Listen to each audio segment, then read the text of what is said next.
Loan ఎందుకు పెట్టుకుంది? ఈమె పరిస్థితి ఏంటి? ఏంటి అనేది ఇప్పుడు నేను చూపిస్తా. ఈమె 2 ఇయర్స్ నుంచి జాబ్ లేదంట. ఈ పార్టీ కోసం కష్టపడిందంట. మా కెమెరామెన్ గారు కొంచెం ముందుకొస్తే ఏంది? ఏం పరిస్థితి? ఇప్పుడు మీరు లోన్ ఎందుకు పెట్టుకోవాల్సొచ్చింది? దేని గురించి? ఇల్లు కట్టుకోవడానికి లోన్ పెట్టుకున్నాం మ్యామ్. ఇదేం రూము? రూమ్. గవర్నమెంట్‌దే లోపల ఏముంది దీంట్లో? బాత్రూమా? ఏంది? వంట రూమా? Kitchen madam. కిచెన్. ఇది చిన్న కిచెన్. తర్వాత అది బాత్రూము. సో, పర్టిక్యులర్‌గా మీరు వాళ్ళని అడుగుతుండేది ఈ లోన్ వస్తే దీన్ని కంప్లీట్ చేయాలని. అవును మేడం. సో, ఈమెకేమి జాబ్ లేదు. ఈ కన్‌స్ట్రక్షన్ జరుగుతాంది. ఇప్పుడు ఈ లోన్ పోతే ఈ కన్‌స్ట్రక్షన్ ఆగుతదని భయంతోనే, బాధతోనే గట్టిగా వాళ్ళని పార్టీ వాళ్ళని అడగడం జరిగింది. దాంతో ఈ మధ్యలో గొడవొచ్చింది. ఈమె మధ్యలో వైరల్ అవుతుందనమాట.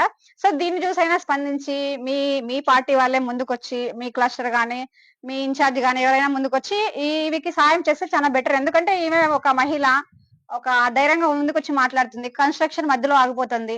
సో, లోన్ అయినా పక్కన పెట్టినా గూడా మీ పార్టీ వాళ్ళు వచ్చి మీకు న్యాయం చేస్తే ఏదైనా దీనికి కొంచెం ఇస్తే కొంచెం మీరు గూడా క్లస్టర్ ఇదంతా పూర్తి చేసుకోవడం అయితుంది. ఇప్పుడు మీ వాళ్ళకి ఏం చెప్పదలుచుకుంటున్నారు మీరు?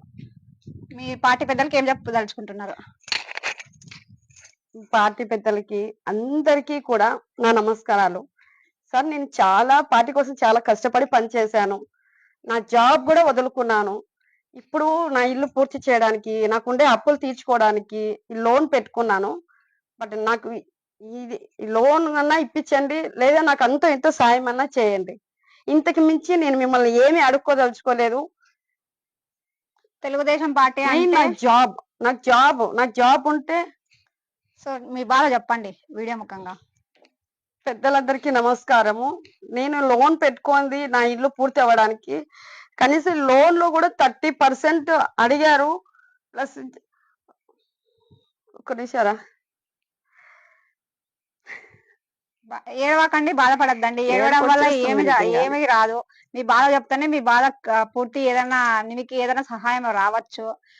జరిగినట్టు చెప్పండి. ఇప్పుడు మీరు ఓన్లీ ఈ ఇల్లు కోసం మాత్రమే. ఈమె చెప్పే బాధ అంటే ఏందంటే ఈమె కొంచెం బాధపడుతుందనమాట. నాకు చెప్పంగా ఏమంటే, నాకే ఒక తెలుగుదేశం మహిళగా నేను వస్తే ఇంత కష్టపడితే నాకే ఇలా ఉంటే మిగతా కార్యకర్తల పరిస్థితి ఏంటి? పార్టీ వాళ్ళలో చాలా పూర్‌గా ఉండే వాళ్ళ పరిస్థితి ఏంటి? నాకే ఎందుకు ఇలా జరుగుతుందో కూడా అర్థం కావట్లేదు అసలు. నాకే ఎందుకు ఇట్లా చేస్తున్నారు కూడా నేనేమన్నా వాళ్ళకేమన్నా అడిగానా? వాళ్ళు ఏమన్నా ఇబ్బంది పెట్టానా? ఏం లేదు కదా! నా నేను లోన్ పెట్టుకుంటే నా పేరు వచ్చింది. దాంట్లో కూడా 30% అడగడం ఏంది? నేనేం కార్యకర్తను కాదా? నేను టీడీపీ కోసం ఏం పని చేయట్లేదా? ఎంత చేసినా కూడా నాకే ఇట్లా జరుగుతుందంటే ఇంక మిగతా వాళ్ళ పరిస్థితి ఎలా ఉంటుంది? రాష్ట్ర సీఎం గారు ఏం చెప్తారంటే మామూలుగా తెలుగుదేశం అంటేనే ఒక మహిళలకి అండగా అంటారు. కాబట్టి సీఎం గారు తరపు నుంచి అయినా మీకేమన్నా న్యాయం జరగచ్చు. లేదంటే పార్టీ పెద్దలు గాని, ఇన్‌చార్జ్ గాని ఈ వీడియో రిలీజ్ అయిన తర్వాత వాళ్ళు చూద్దాం ఏ విధంగా సహాయపడతారో. ఒకటి నా నుంచైతే నీకు హెల్ప్ ఏంటంటే ఇంకొకటి ఈమెకి పరువు నష్ట దావా వేస్తా అనింది. ఈమెకి సంబంధించినవి నేను ఖచ్చితంగా వేస్తాను. ఆయన కోసం కేసు వేస్తే నేను కూడా వేస్తాను. ఈమె తరపు నుంచి 3 ఆడియోలు నా దగ్గరున్నాయి. సో, వాళ్ళు గాని ఈమె మీద ఏదైనా కేసులు గాని వేయడం గాని ఏదైనా చేస్తే ఈమెకి సపోర్ట్‌గా నేనుంటా. ఈమెకి డబ్బు లేదు కొంచెం ఇబ్బంది కాబట్టి లీగల్ సర్వీస్ కింద నేను ఈమె తరపు నుంచి రిటర్న్ ఏపిస్తానన్నమాట. ఈమెకి ఇది అయిపోయే వరకు నేను అండగా ఉంటా. ఎవరైనా ఈమె మీద వేయడానికి ప్రయత్నం చేస్తే ఈమె తరపున నేను లీగల్ సలహా, న్యాయ సలహాలు మనకి మండలిలో ధర్మవరంలో ఉంది, అనంతపూర్‌లో ఉంది. సో, ఇలాంటి పూర్ ఫ్యామిలీస్‌కి తరపున కోర్ట్‌లో పోరాడడానికి లాయర్స్ గూడా ఉన్నారు. సో, ఈమె తరపు నుంచి నేను హెల్ప్ చేస్తానన్నమాట. ఇదంతా కంప్లీట్ అయ్యే వరకు. అంటే ఈమె మీద మళ్ళీ అటాక్ చేయడం గాని ఏమైనా చేస్తే ఈమె తరపున నేను అండగా ఉంటా అన్నమాట. అది నేను నీకు మాటిస్తున్నా.